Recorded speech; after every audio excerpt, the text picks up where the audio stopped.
Assalamualaikum my dear students, Ma'am Zaya Malik is here with another video that is about terms related to simple harmonic motion. हम physics का chapter number 10 start किया हुआ है और that is a simple harmonic motion and waves, और उसमें हमारा आज का टॉपिक है terms related to simple harmonic motion.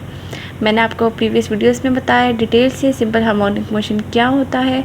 सो एक ओवरव्यू मैं देती जाऊँ आपको। Simple harmonic motion is basically that motion in which acceleration is directly proportional to displacement but in opposite direction, that is called simple harmonic motion. यानी कि मतलब जिसके अंदर एक्सेलरेशन डायरेक्टली रिलेटेड होती है डिस्प्लेसमेंट के साथ, मतलब जितनी ज़्यादा फोर्स लगाएंगे उतनी ही ज़्यादा ऑब्जेक्ट डिस्प्लेस करेगा जो कि ऑपोजिट डायरेक्शन में होगी।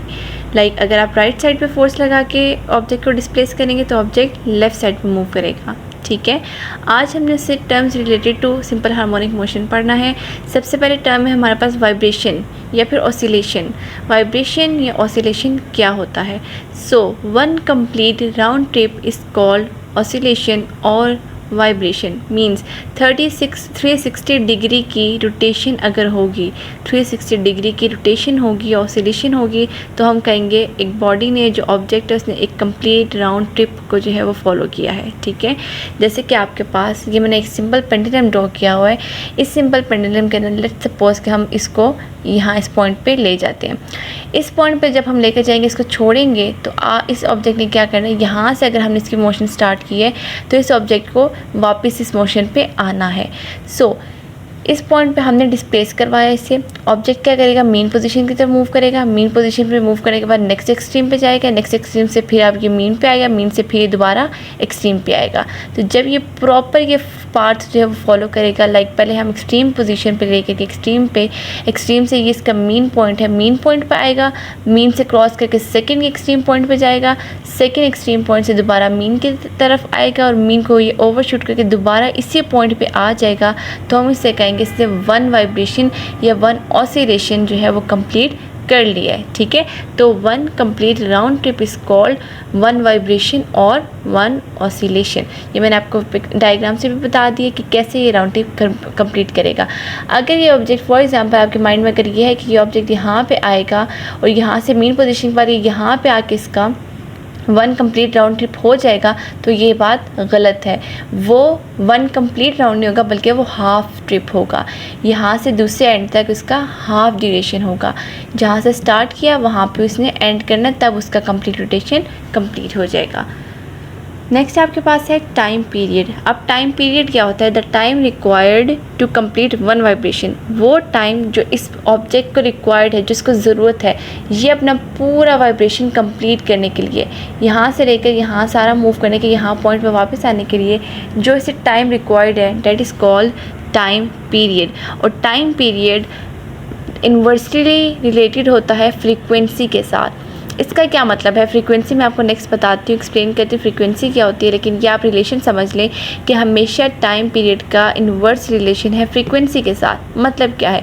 अगर किसी ऑब्जेक्ट की फ्रीक्वेंसी ज़्यादा होगी तो उसका टाइम पीरियड कम होगा, और अगर किसी का फ्रीक्वेंसी जो है वो कम होगी तो उसका टाइम पीरियड जो है वो ज़्यादा होगा। ठीक है, तो ये बात आपने माइंड में रखनी है। नेक्स्ट है आपके पास फ्रीक्वेंसी। सो फ्रीक्वेंसी क्या है आपके पास? Number of oscillation per unit time. Number of oscillation per unit time मतलब क्या है इसका? F is equal to number of oscillation, मतलब कितने इसने राउंड ट्रिप्स कंप्लीट किए हैं। Number of oscillation per unit time मतलब कितने टाइम के अंदर, मतलब कितने राउंड इसने लिए, कितने टाइम के अंदर, उसको हम कहते हैं फ्रीक्वेंसी। फॉर एग्जांपल मैं आपको कहती हूँ कि एक सिंपल पेंडुलम है जिसने 50 ऑसिलेशन लिए हैं और उसने 2 सेकेंड्स में कंप्लीट की है, तो आप इसकी फ्रीक्वेंसी बताएं। मैं क्वेश्चन दोबारा रिपीट करती हूँ। मैंने कहा कि एक सिंपल पेंडुलम, फॉर एग्जांपल ये एक पेंडुलम है, ठीक है।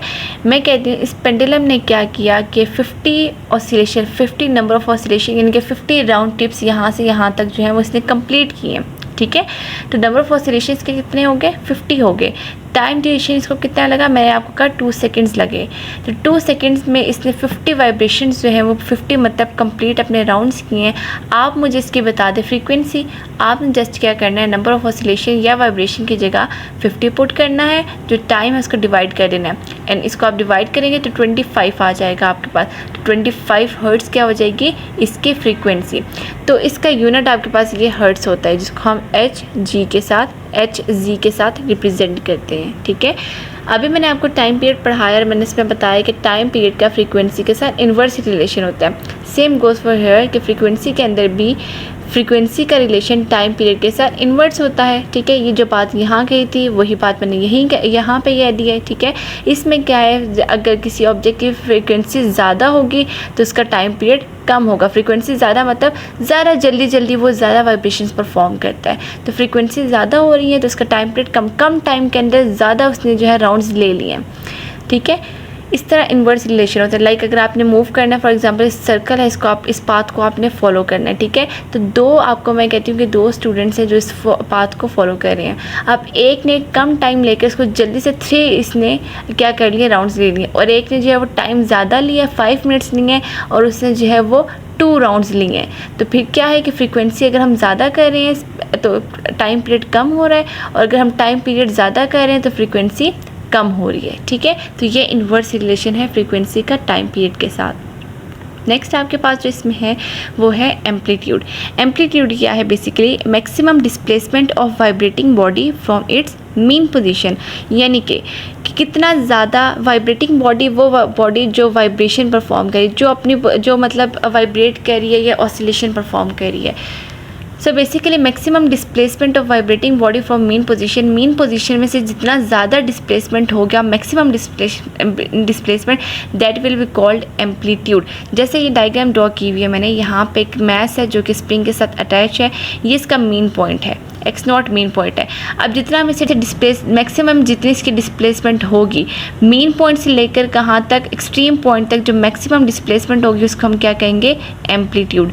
कहाँ से, मीन पॉइंट से। ये मीन पॉइंट है, यहाँ से कितना ज़्यादा एक्सट्रीम पॉइंट तक वो उसको हमने स्ट्रेच किया, ये जो आपके पास इतना सा ये आ रहा है, that is called amplitude. Maximum displacement of vibrating body from mean position. जैसे गिटार की स्ट्रिंग्स हम वाइब्रेट करते हैं तो जितना उसको हम अप स्ट्रिंग्स को ऊपर लेकर जाते हैं वो इसका एम्पलीट्यूड होता है, और मैक्सिमम जितना होता है, मतलब जितना मैक्सिमम ना हम लेकर जाते हैं, लाइक अगर आपके पास ये मैं कहूँ कि आप के पास एक ये गिटार की स्ट्रिंग्स जो है वो सपोज करें, और मैं कहती हूँ एक एम्पलीट्यूड है उसका 7 है और एक है इसका 7 सेंटीमीटर है, एक 5 है और एक 2 है। तो आप मुझे बताएं इसका एम्पलीट्यूड क्या होगा, आप कहेंगे इसका 7 होगा। एम्पलीट्यूड तो ये भी है, लेकिन हमने ये क्यों नहीं कंसिडर किया 5 और 2 वाला, उसका रीज़न ये है कि हमने देखा कि मैक्सिमम डिस्प्लेसमेंट जो होगा वो एम्पलीट्यूड होता है, ठीक है।